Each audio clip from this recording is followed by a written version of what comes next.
Lembre-se deste dia, marque-o no calendário.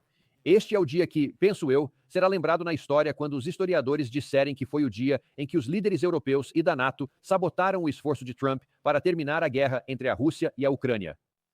A meu ver, um aviso claro, tanto do secretário-geral da NATO, Mark Rutte, quanto da presidente da Comissão Europeia, Ursula von der Leyen, afirmou sem dúvida que não haverá paz entre a Rússia e a Ucrânia. Vamos sabotar qualquer esforço para fazer mais do que isso. Se pensa que estou a exagerar, veja o que aconteceu. Olhe este título do Político. Isto saiu, foi apenas às 18 horas, hora central europeia, esta tarde. Há somente algumas horas, Mark Rutte, o secretário-geral, afirmou que a Rússia não possui voto nem poder de veto na adesão à NATO. Agora, só o facto de mencionar isto é como agitar carne a um leão e pedir-lhe para não a apanhar, ou agitar uma capa a um touro e dizer, por favor, não investe, piscadela, piscadela, sabe-se o que vai acontecer, sabe qual vai ser a reação.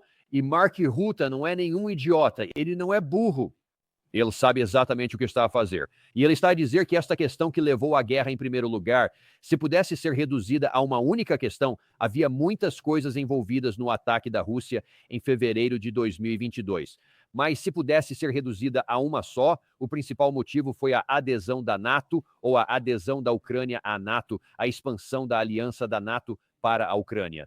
Foi exatamente isso que a Rússia vinha alertando de forma explícita desde o ano de 2007, novamente no ano de 2008 e durante todo o período até 2021, começando em novembro, peço desculpa, começando já em março desse mesmo ano. E então, especialmente em dezembro, atingiu um ponto crítico. A última chance de evitar a paz surgiu aí. Vamos falar sobre isso em breve. Mas essa história apenas diz que a NATO está plenamente ciente, por sua própria admissão, de que compreendem que a ameaça da NATO entrar na Ucrânia originou esta guerra desde o início. O próprio secretário-geral da NATO afirmou isto com 100% de certeza. Portanto, quando Mark Rutte hoje se manifesta abertamente e até levanta o assunto, significa que ele sabe que isto é uma pílula venenosa? A Rússia tem repetido a exaustão desde sempre. Mas vamos começar em junho de 2024 e ao longo de todo este período, certamente desde que Trump foi empossado. E sempre que há um telefonema com Witkoff, há um telefonema com Trump e Putin, uma visita entre eles ou com Sergei Lavrov, qualquer uma dessas pessoas, sempre que tivemos questões onde talvez haja algum tipo de avanço para a paz, eles dizem sempre as causas fundamentais, qualquer tipo de acordo negociado, qualquer tipo de fim da guerra tem de abordar as causas fundamentais da guerra em primeiro lugar. E isso centra-se na NATO. Sempre se centrou na NATO. Ainda se centra na NATO. Centrar-se-á sempre na NATO. A NATO sabe disso. Mark Rutte está bem ciente disso.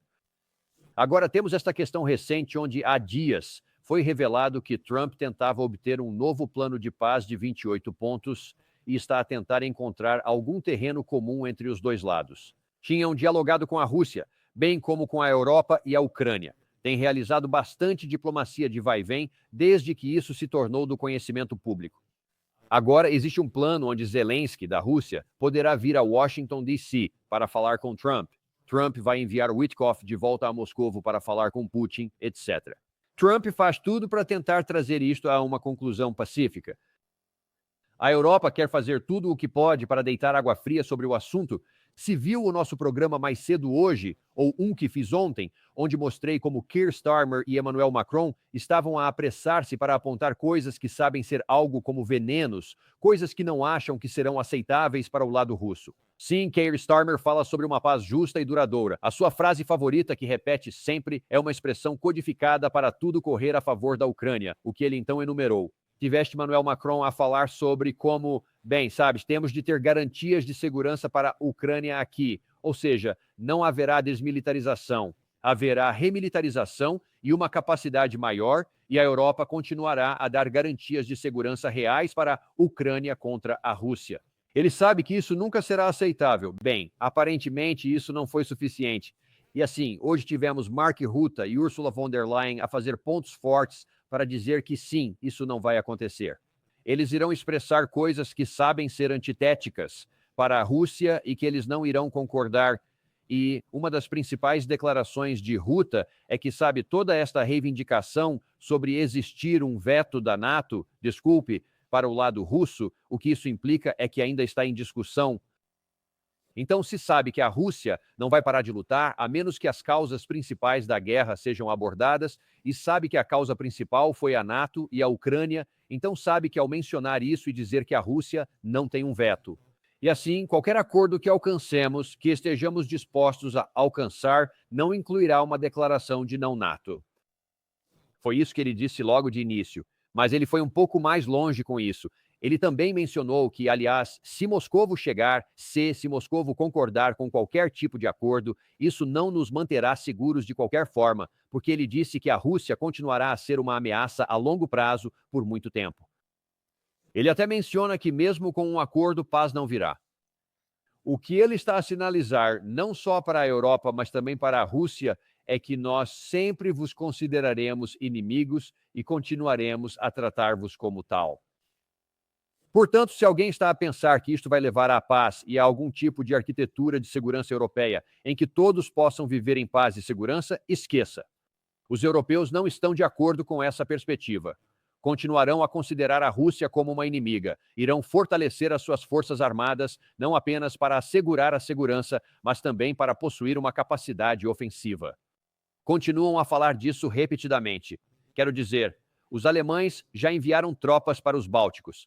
Parece que isso pode aumentar, pois o chanceler alemão diz que queremos ter o poder militar principal no continente. Então vão aumentar as forças, possivelmente mais de 5%. É incerto, mas aspiracional. A questão é se conseguem mesmo concretizar.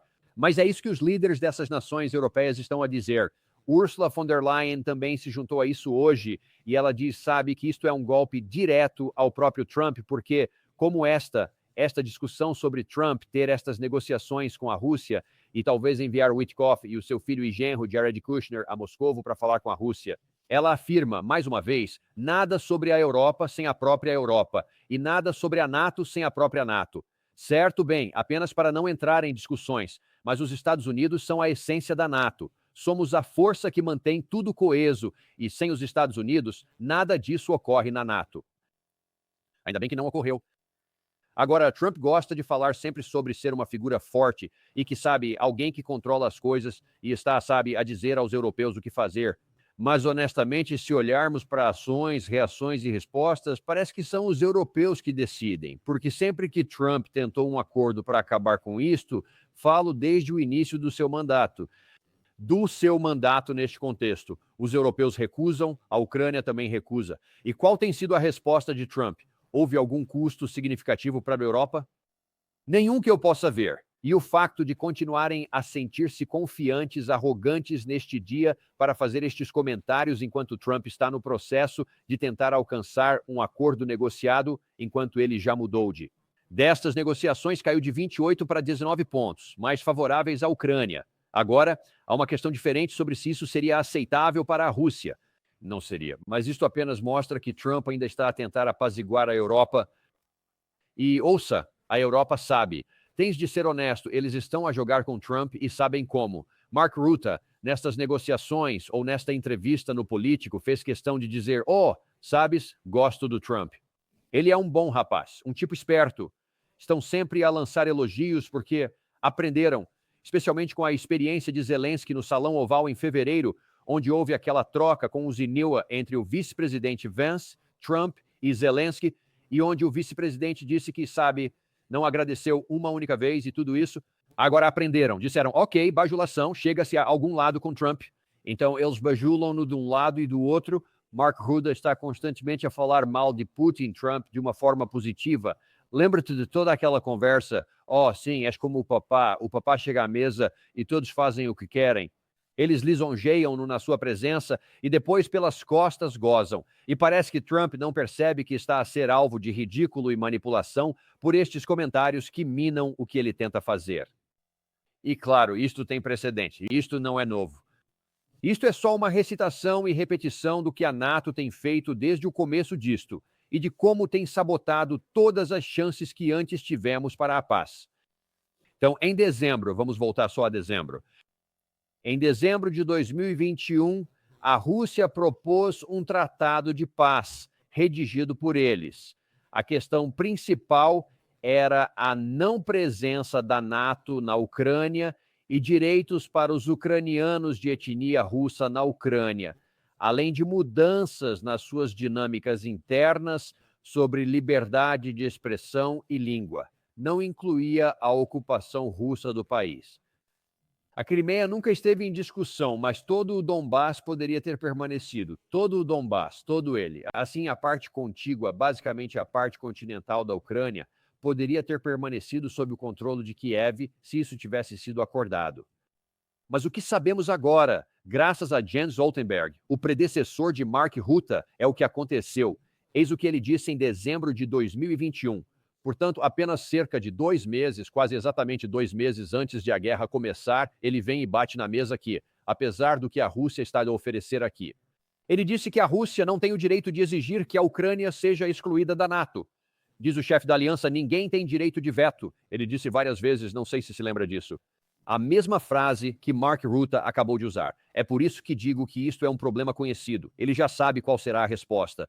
Jens Stoltenberg afirmou em dezembro de 2021 que a Rússia não pode opinar sobre a NATO. Está em cima da mesa. Não há direito de veto. Isso é o que temos conhecimento atualmente. Temos ciência do que ocorreu nos bastidores após esse evento. Como o próprio Jens Stoltenberg admitiu em outubro de 2023, o presidente Putin declarou no outono do ano de 2021, ele enviou um projeto de tratado que eles desejavam que a NATO assinasse, comprometendo-se a não realizar mais alargamentos da NATO. Foi isso que ele nos enviou e essa era uma condição para não proceder com a invasão da Ucrânia. Claro que não assinamos isso. Sim, claro que não assinamos isso. Quero dizer, podes ouvir o que ele literalmente acabou de dizer com as suas próprias palavras. Pluton disse-nos que se a NATO fosse retirada da equação, não teria havido uma invasão. Portanto, todo este disparate que se ouve e todas estas mentiras que se ouvem do lado ocidental, especialmente da administração Biden, Keir Starmer e todos os seus antecessores, Boris Johnson, etc., todas estas pessoas continuaram a dizer repetidamente que Putin é um novo Hitler. Ele deseja apenas invadir a Europa e assumir o controle de tudo. Meu Deus, precisamos de o deter aqui, ou ele virá a seguir atrás de nós. Isso foi desmascarado pela NATO como sendo uma falsidade. Uma mentira, porque a Rússia lhes disse em privado que se retirassem a NATO da equação, a ameaça de invasão desapareceria. Lembre-se, havia cerca de 100 mil a 200 mil tropas russas a cercar a Ucrânia na altura. Quando isso aconteceu, havia uma concentração nas fronteiras com a Rússia, mostrando seriedade. Disseram, aqui está um projeto de tratado. Assine este tratado, não haverá guerra. Assim não terá de abdicar da soberania da Ucrânia. Não terá de se tornar um estado vassalo da Rússia. Nada disso. Não tem de se livrar das suas forças armadas. Não tem de passar por desnazificação. Nenhuma dessas coisas estava em discussão na altura. A Rússia não pedia isso. Só queria alguns direitos para os russos étnicos na Ucrânia. Essa era a principal causa deles. E sem NATO. Essas eram as condições. Se tivessem concordado com isso, não teria havido guerra. Nunca teria havido guerra. Cerca de 1 milhão de homens ucranianos ainda estariam vivos atualmente. Cerca de 10 milhões de ucranianos ainda estariam a viver na Ucrânia em vez de estarem espalhados pelo estrangeiro e por toda a Europa. Uma dor no coração, dor de cabeça e fardo econômico para esses países, o que desgasta muitos. Todas estas cidades, incluindo Mariupol, Lysychansk, Severodonetsk, Bakhmut, Krynki e assim por diante, como Pokrovsk, Mirnograd, Kupiansk. Todos estes locais estariam ainda completamente inteiros nos dias de hoje. Nenhum problema de todo. Se todos vivessem em paz e segurança, simplesmente continuariam com as suas vidas. Tudo porque a NATO disse não à paz em dezembro de 2021. A NATO voltou a dizer não à paz em fevereiro ou em abril de 2022. Eles disseram não à paz no verão de 2024, após a ofensiva desastrosa ter falhado completamente e ter apenas causado à Ucrânia perdas incalculáveis e irrecuperáveis. Eles recusaram. Então, também, em todos os lugares onde tiveram uma oportunidade de paz, sabotaram tudo. Durante o tempo em que Trump estava aqui a tentar alcançar a paz, desde que tomou posse naquela famosa ocasião, em fevereiro de 2025, no início deste ano, sabotaram isso primeiro. Primeiro Zelensky e depois a Europa juntaram-se a ele no Alasca. Na segunda vez, tivemos uma grande oportunidade para a paz, novamente sabotada. Ninguém no Ocidente ou na Ucrânia quis fazer o necessário para a paz. A Rússia continuou na mesa. Disseram que se estas condições forem cumpridas agora, são piores do que em dezembro de 2021, piores do que em abril de 2022 ou junho de 2024. Agora são ainda piores. Se recusar estas condições, não haverá termos. Eventualmente, a Rússia tomará tudo, mas sempre que rejeita a paz, aprofunda as feridas da Ucrânia e aumenta o custo do fracasso para a Ucrânia. Mas parece que isso não importa para nós. Continuamos aqui e, sabe, temos a situação aqui onde, neste ambiente, Trump está novamente a tentar alcançar a paz e dou-lhe crédito por isso, e estou grato por ele estar a falar sobre este assunto. Mas o Trump vai ter que ganhar coragem. Ele vai ter que fazer algo que tem estado relutante em fazer em qualquer momento, algo que poderia ter feito desde que foi empossado. E é apenas dizer à Ucrânia e à Rússia, desculpem, Ucrânia e Europa, que vão dar uma volta. Se vão continuar por um caminho desastroso e destrutivo que pode fazer com que esta guerra se expanda e ultrapasse as fronteiras. E definitivamente, mesmo que permaneça contida dentro das fronteiras, destrua completamente as cidades, o campo e o povo da Ucrânia, vão fazer isso sozinhos. O presidente Trump deveria simplesmente dizer que não vai fazer isto mais. Não vou financiar um fracasso conhecido. Seria ilógico, irracional e imoral da minha parte dizer que continuaremos a gastar dinheiro, a dar-vos apoio de inteligência, a fornecer munições que podem comprar. Quem se importa? Isso nem importa. Mas continuaremos a dar-vos para que possam seguir a destruir-se. Isso é irracional, é ilógico e é imoral. É imoral para todas essas pessoas que estão a fazer isso, porque os pagadores não têm escolha nesta situação. O povo ucraniano continuará a perder vidas e, além disso, a nossa credibilidade persistirá em ser destruída. Desta vez, Trump poderia dizer com consciência tranquila: ouçam, é aqui que estamos, isto é o que farei e nada mais. E veja, ele deu a entender ontem que está ciente de algumas destas questões a bordo do Air Force One. Na noite passada, foi-lhe perguntado sobre qual é a situação desta negociação neste momento, e ele admitiu e revelou, na verdade, que compreendeu um facto realmente importante. Acho que este trabalho pode continuar por anos, e a Rússia tem muito mais pessoas, muitos mais soldados. Portanto, se a Ucrânia conseguir um acordo, isso é bom. Acho que é ótimo para ambos, sinceramente. Mas a Ucrânia tem um grupo de pessoas muito mais pequeno, muito mais pequeno. Perderam muitas pessoas. A Rússia perdeu muitas pessoas, mas a Rússia tem um grupo de pessoas muito maior. Então veja, ele entende o que temos vindo a afirmar desde que este canal foi criado. A guerra é sobre pessoas, não sobre máquinas nem sobre dinheiro. E Trump reconheceu isso em voz alta no Air Force One ontem. A Ucrânia não tem pessoas suficientes. A Rússia faz todas as outras ações que seguem essa situação. O dinheiro e as máquinas continuam todos a favor da Rússia, mas quando se tem as máquinas, o dinheiro e a mão de obra a favor da Rússia, não se pode vencer. Não importa quão justa consideres a tua causa, não importa quão corajosas sejam as pessoas, não importa quão duramente lutem, quão brilhantes sejam, elas, sabes, têm apenas táticas. Nada disso importa numa guerra de atrito. Nunca importou e não importa aqui. Vemos isso a desenrolar-se diante dos nossos olhos. E Trump reconhece. A questão agora é, será que Trump será um presidente que coloca a América em primeiro lugar? Se ele vai colocar a América em primeiro lugar e cuidar dos nossos interesses, então ele deve fazer alguma versão do que eu disse. Ele tem de dizer à Europa que todos perderam o juízo. Está a seguir um caminho que vai falhar. Está a falhar, já falhou. Sempre que houve uma oportunidade para a paz, sabotaram-na. E agora estão a tentar sabotá-la novamente.